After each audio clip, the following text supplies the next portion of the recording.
The elite are all about transcendence and living forever and the secrets of the universe, and they want to know all this. Some are good, some are bad, some are a mix. But the good ones don't ever want to organize. The bad ones tend to want to organize because they lust after power. Powerful consciousnesses don't want to dominate other people. They want to empower them, so they don't tend to get together until things are really late in the game. Then they come together. Evil's always defeated because good is so much stronger. And we're on this planet, and Einstein's physics showed it, Max Planck's physics showed it, there's at least 12 dimensions. And now that's why all the top scientists and billionaires are coming out saying it's a false hologram. It is artificial. The computers are scanning it and finding tension points where it's artificially projected and gravity's bleeding in to this universe. That's what they call dark matter. So we're like a thought or a dream that's a wisp in some computer program, some God's mind, whatever. They're proving it all. It's all coming out. Now, there's like this sub-transmission zone below the third dimension that's just turned over to the most horrible things is what it resonates to.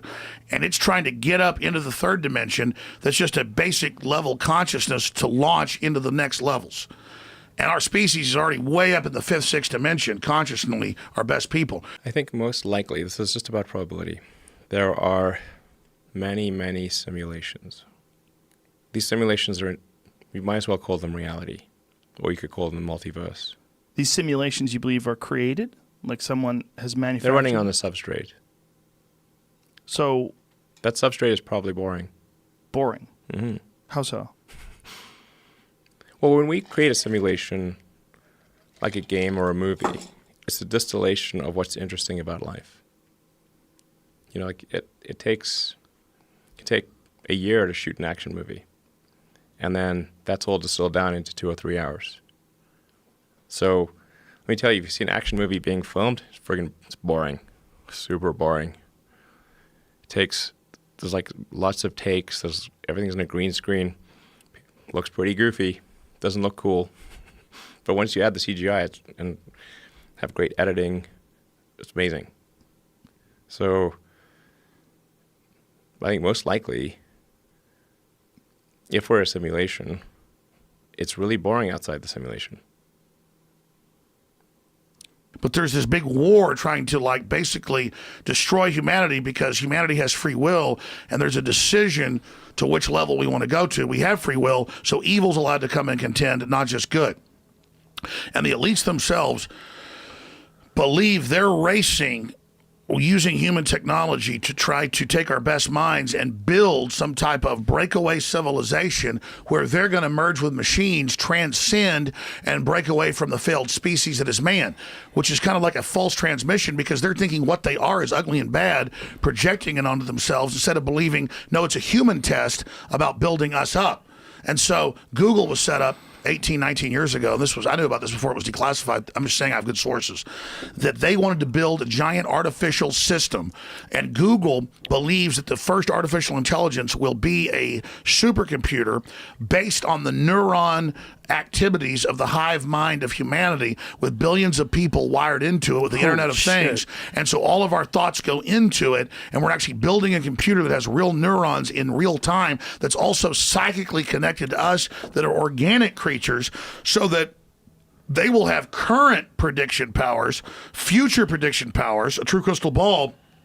But the big secret is, once you have a crystal ball and know the future, you can add stimuli beforehand and make decisions that control the future. And so then it's the end of consciousness and free will for individuals, as we know, and a true 2.0 in a very bad way, hive mind consciousness with an AI jacked into everyone, knowing our hopes and dreams, delivering it to us, not in some PKD wirehead system where we plug in and give up on consciousness because of unlimited pleasure, but because we were already wired in and absorbed before we knew it by giving over our consciousness to this system by our daily decisions that it was able to manipulate and control into a larger system. It feels like we are the biological bootloader for AI, effectively. We are building it. And then we're building progressively greater intelligence. And the percentage of intelligence that is not human is increasing. And eventually, we will represent a very small percentage of intelligence. But the AI is informed, strangely, by the human limbic system. It is in large part, our id writ large. How so? Well, you mentioned all those things, the sort of primal drives. Mm-hmm. There's all the things that we like and hate and fear. They're all there on the internet. They're a projection of our limbic system.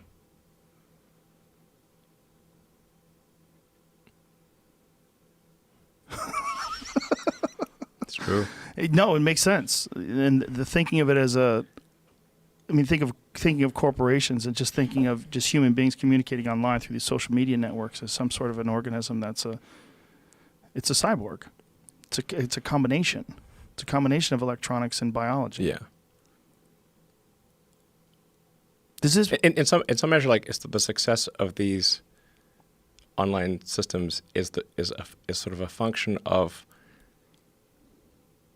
how much limbic resonance they're able to achieve with people. The more limbic resonance, the more engagement. Whereas, like, one of the reasons why probably Instagram is more enticing than Twitter.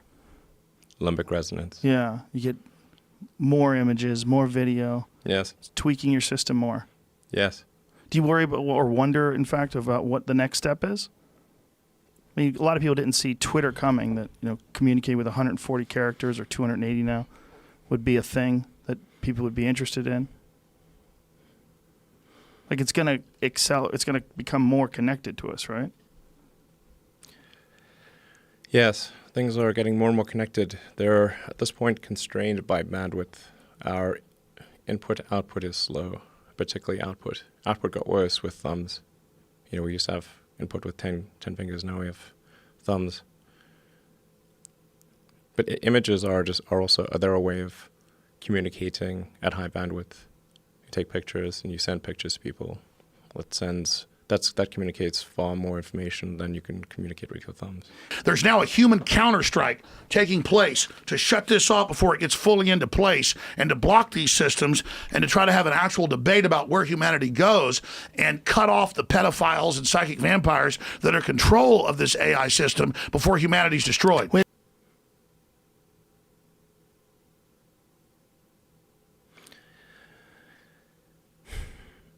I try to convince people to slow down AI, to regulate AI. This was futile. I tried for years. This seems Nobody like a scene listened. in a movie Nobody where listened. the robots are going to fucking take over and you're freaking me out. Nobody listened. Nobody listened. No one. Are people more inclined to listen today? It seems like an issue that's brought up more often over the last few years than it was maybe 5-10 years ago. It seemed like science fiction. Maybe they will. So far, they haven't. I think people don't normally the way that regulations work is very slow. It's very slow indeed. So usually there'll be some new technology. It will cause damage or death. There will be an outcry. There will be an investigation. Years will pass. There will be some sort of insight committee. There will be rulemaking. Then there will be oversight, eventually regulations. This all takes many years. This is the normal course of things. If you look at, say, automotive regulations, how long did it take for seatbelts to be implemented, to be required?